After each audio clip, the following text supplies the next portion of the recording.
Gökbura kedi göre lan. Apo abi. Şu şeyi kır abi. Şunu var ya.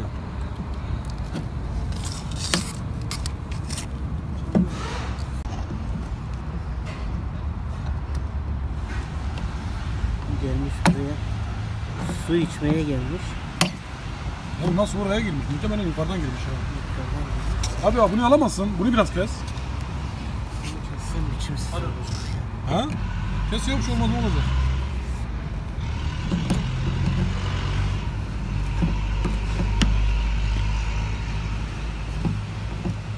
Tamam, kuşa zarar olur. Ne kadar demir makası.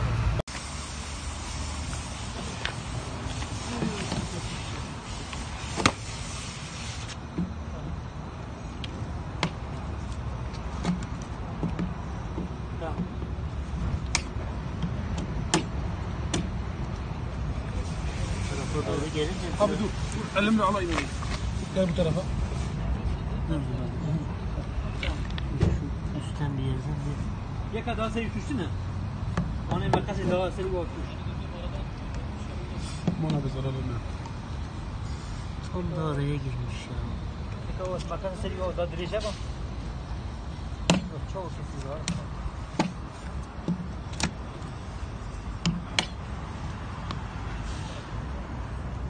Biraz şey yapsak.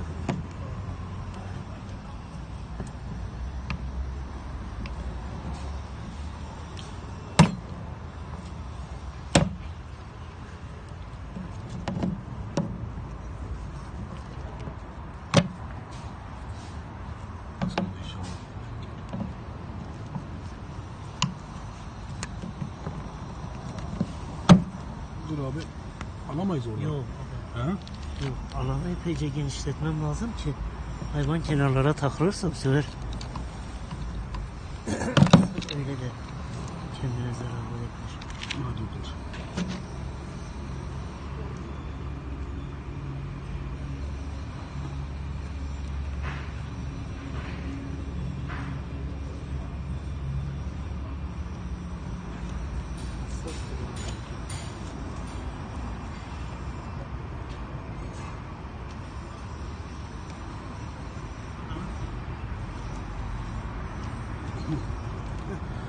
Yok. Gel. Oh, elimi ısırdı.